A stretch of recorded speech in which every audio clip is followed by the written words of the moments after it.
The crystal stem of the champagne flute quivered between my fingers, though not from nerves. It was the ripple of realization, the tiny gesture I had just witnessed. My father's hand, steady as stone, performed a motion so subtle it could have been mistaken for adjusting his cuff. But I saw it, the discreet flick, the release of something white and granular slipping into my drink. The bubbles carried it downward like a secret. The ballroom glittered around me. Chandeliers swayed with threads of gold light, and white tablecloths shimmered as if they were woven from frost. To the other guests, it was an evening of triumph, a showcase of family pride. For me, it was the tightening of a noose I had worn for years. My name is Clara Westfield, 24 years old, an environmental engineer. This should have been my night. Yet as I stood in the glow of a celebration that barely acknowledged me, I understood that the betrayal I had endured since childhood was no accident. It had always been orchestrated. The subtle theft of a spotlight. Hours earlier, I had stepped into the Skyline Grand Ballroom, where applause rang out like rolling thunder. Ladies and gentlemen, welcome the Westfield family and their extraordinary daughter, Isabelle. The MC's voice boomed. The crowd rose. Isabelle, my older sister, swept forward in a gown that seemed designed to sparkle under the lights. My father clapped as though she had conquered an empire. My mother's radiant smile looked like it had been rehearsed in mirrors for years. And here is their younger daughter, who has just completed her degree. No name, no title, only a smattering of polite claps fading before they even began. I stood stiff chin high as the photographer motioned for us to gather. My mother's perfume clouded around me as she leaned in close. "Smile, ghost," she whispered, lips barely moving. I did smile. I always had. For years, I had learned that my survival depended on silence, on swallowing the bitter taste of being erased. Shadows of the past. I wasn't new to this theater of vanishing recognition. At 14, my science project had won first place in the state competition. The local paper ran a story, but the photograph published showed Isabelle bending over my display, the caption claiming she had guided me as if I were little more than her assistant. When I protested, my father's voice cut sharp. "No one likes a sore winner, Clara. Learn to share the light." But it wasn't sharing, it was theft disguised as family pride. At 16, I trained relentlessly for a half marathon, finishing in the top 10. Isabelle signed up last minute, quitting halfway through. At dinner, my mother raised a glass to toast her courage for trying, while my result dissolved into silence. Each memory was a blade. Tonight, all of them fused into one sharpened edge. The quiet insult. At the banquet, I was placed at a table so near the kitchen that swinging doors brushed against my chair. From there, I had the perfect view of the real head table, my parents in the center, Isabelle gleaming beside them, laughing with a magazine editor. That was when I saw it, the glossy magazine laid open on the linen. Across 2 polished pages, my environmental engineering project. Months of fieldwork charts designs. But beneath the bold headline, the name printed wasn't mine. It was hers. A slow heat unfurled in my chest. For years, I had trained myself not to react, not to feed their narrative, that I was fragile, jealous, difficult. But the theft of my work wasn't just another slight, it was erasure of my life's effort. The games of reputation. Dessert was being served when the next strike came. My mother, surrounded by friends, turned just enough so her words carried across the room. "Do you remember when Clara nearly got expelled, weeks of missed seminars?" A ripple of laughter spread. I set my fork down gently. Actually, I said evenly, I was in Europe on academic exchange, sponsored by my department chair. The tone was calm, almost conversational. But I caught the twitch at the corner of her smile before she turned away. They wanted me flustered. They wanted me small. Tonight, I would give them nothing. The layers of betrayal. Not long after Henry, the photographer, hired for the event, and one of the few people I trusted slipped to my side. His camera straps crossed his chest like armor. You heard about the invitations, right? He murmured. What about them? Your start time was printed 30 minutes later. Just yours. Guests thought they were early, but by the time they arrived, the family photos were already done. Made it look like you were late. I didn't answer. I didn't need to. The pattern was clear late entrance missing name stolen credit. None of this was coincidence. Then, as if fate wanted to confirm what I already knew, Aunt Margaret, my mother's estranged sister, passed by and slipped a sealed envelope into my hand. Her expression carried no words, only a steady urgency. Later, under the cool breath of the balcony, I unfolded it. Photocopies of my scholarships, grant letters, tuition receipts. Evidence marked with my name and ID. A note in her slanted hand read, "For when they push too far." I folded the papers and tucked them into my clutch. Tonight, it seemed, was that night. The crescendo of realization. Back inside, laughter rose and fell like waves, but I no longer felt part of the room. My parents' gazes flicked toward me more often. Isabelle's laugh rang too loudly, her posture slightly stiff. Henry caught my eye from across the room, tilting his head toward a side corridor. His signal was not casual. I followed my heels quiet against the carpet until we stopped near a half-closed service door. Through the gap, voices drifted, my father's low and deliberate. Just make sure she drinks it. No scene, no trouble. My mother's tone followed smooth as silk. She'll only seem faint from the champagne. And then another voice, the event coordinator. I'll cue the toast. My skin burned cold. Henry's phone was already raised, recording. Every syllable was captured. For the first time, I understood. Tonight wasn't about humiliation. It was about erasing me permanently. I stepped back from the door as though it radiated fire. My pulse thundered, but my face smoothed into calm.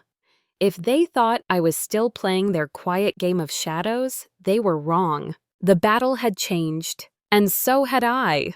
The air inside the ballroom had grown heavy, though the chandeliers still sparkled as if nothing were amiss. Laughter rippled through the crowd, but every note felt sharp to me like glass threatening to shatter. By then, I had pieced together the strands, the stolen credit, the doctored invitations, the half-smiles masking venom. Yet I hadn't realized how far my family was willing to go until the whispers behind the service door confirmed it. I returned to my seat, careful to wear a mask of serenity. My clutch, resting on my lap, seemed heavier than it was. Inside it lay Aunt Margaret's envelope, a bundle of truth I hadn't asked for, but desperately needed.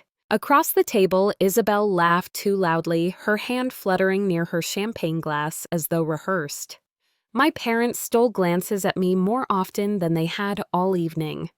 Something in their posture told me they were waiting for a moment, a cue, a signal. I tightened my fingers around the stem of my glass and reminded myself, don't move too soon. Don't let them see the fear, the rumors and the retorts. Helena. My mother never wasted an opportunity to lace poison into conversation. This time, she leaned toward a circle of donors, her voice pitched just enough to carry. Clara was always difficult. Remember the suspension scare in her second year? Polite chuckles followed, eager to please her. I set my fork down. Suspension. Oh, you mean the exchange program. That semester abroad in Munich, fully funded by the department chair. I suppose academic honors can look like absence to the untrained eye. The smiles in the circle faltered. Helena's lips tightened a fraction before she tilted her head back in false laughter. She was skilled at weaving shadows, but I was no longer willing to stand in them. Allies in the shadows. Daniel appeared beside me, camera swinging against his hip. He moved as if adjusting his lens, but his words were meant for me alone. They tried to erase you from the beginning tonight. Invitations, your start time pushed back by 30 minutes. Guests thought you were late. I breathed slowly, keeping my expression neutral. Of course, I whispered. It's more than humiliation, he added, eyes scanning the crowd. It's choreography. Before I could answer, Aunt Margaret brushed past my chair, her hand light against my shoulder. She didn't speak, she never did when Helena was in earshot, but the glance she gave me was deliberate. She had been my quiet sentinel for years, working in the university registrar's office, safeguarding records when no one else cared. The envelope she had given me earlier still rested in my bag. Scholarship letters, bank receipts, proof of my independence. Weapons I hadn't planned to use but might now have to. The corridor of secrets. Moments later, Daniel's eyes caught mine again from across the room. He tilted his head subtly toward the side corridor. His signal was precise, urgent. I rose as though stretching my legs and followed, weaving past the hum of conversations and the clink of cutlery. The corridor was dim, a pocket of shadow behind the golden flood of the ballroom. We stopped near the service door, its frame ajar by a hand's width. Voices floated through the gap. My father Edward, calm as stone. "Just make sure she drinks it. We don't want a spectacle, Helena. She'll only seem faint. Champagne is an easy cover." And then the event coordinator, her tone clipped and businesslike. "I'll cue the toast at 1:15. Everyone will be watching Isabelle." The words sliced through me. They weren't planning humiliation. They were planning erasure. Daniel's phone glowed faintly, its microphone capturing every syllable. He lowered it, eyes grave. "Clear as day," he said. My pulse thundered, but my face did not betray me. Years of enforced composure had trained me for this moment. Choosing silence for now, I stepped back from the door, each breath deliberate. Inside the ballroom, life carried on as if my world hadn't tilted. I returned to my seat, my movements fluid, my smile faint but controlled. The servers moved gracefully, setting flutes of champagne at every place. Isabelle preened in the glow of attention, unaware of the shadow coiling around her.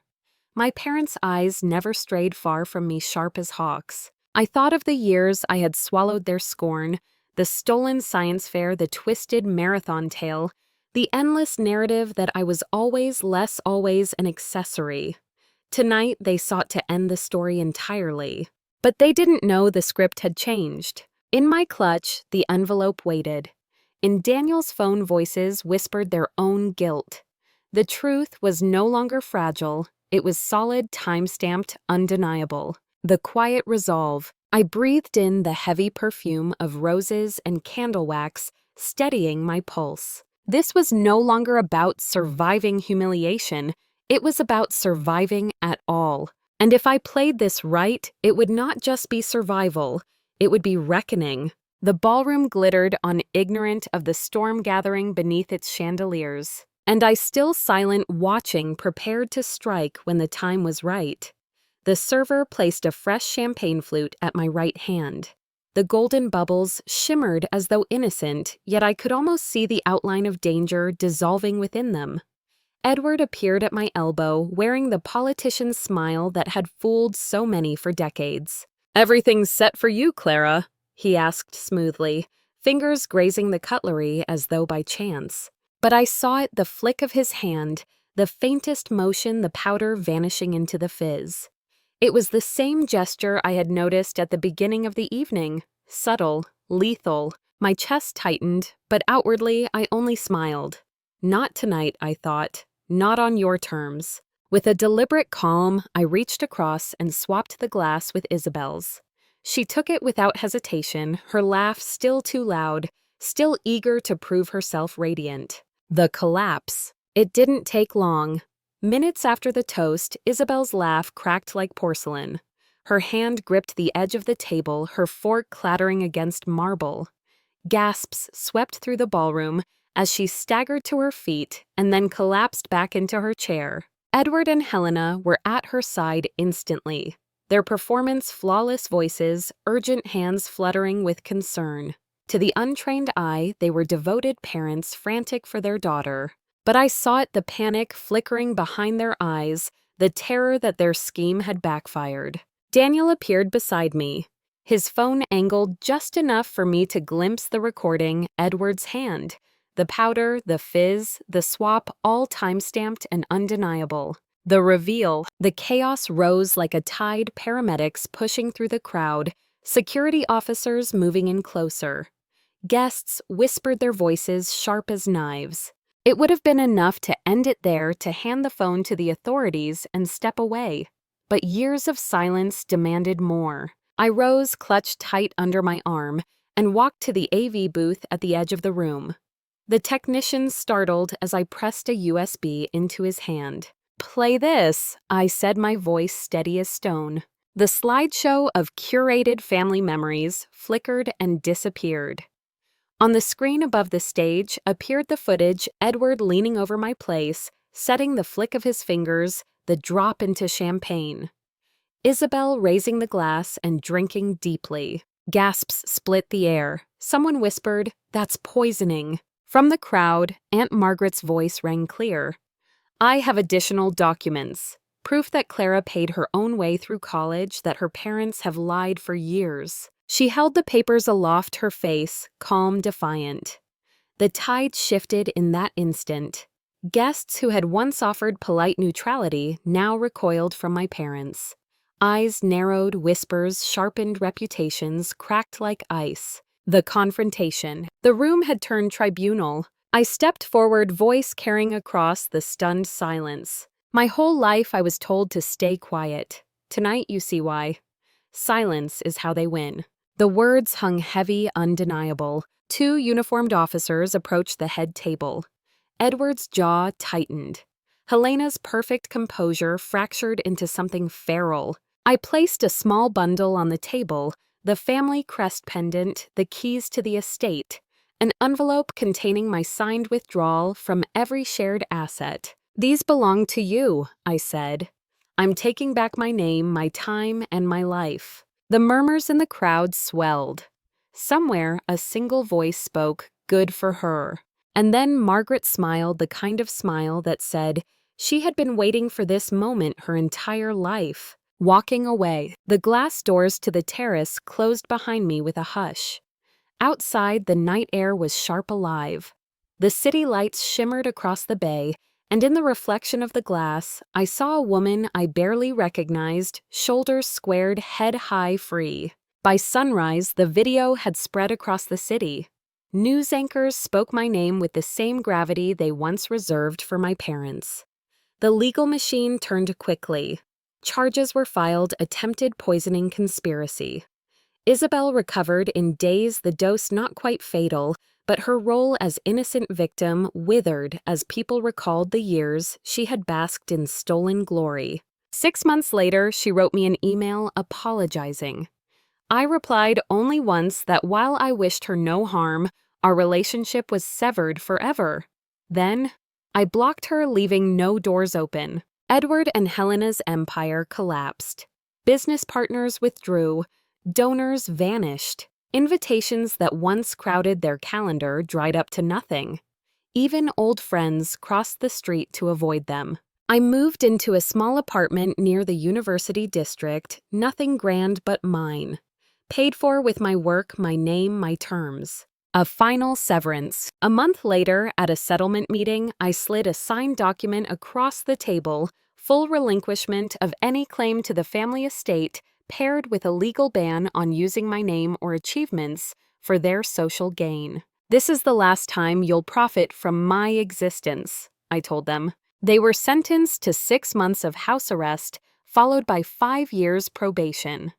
A leniency afforded only because of their once spotless reputation. But for me, the real sentence was freedom. That evening, I boarded the ferry, leaning against the rail as the skyline blurred into horizon. Justice wasn't always loud. Sometimes it was just the sound of a door closing behind you. And once you learn to walk away, you realize how far you can go. Thank you so much for listening to today's story. If this story resonated with you or made you reflect, I'd love to hear your thoughts, so feel free to share them in the comments below. And don't forget to like, subscribe, and hit the notification bell so you won't miss the next story. I'll see you next time as we continue exploring more journeys and lessons together.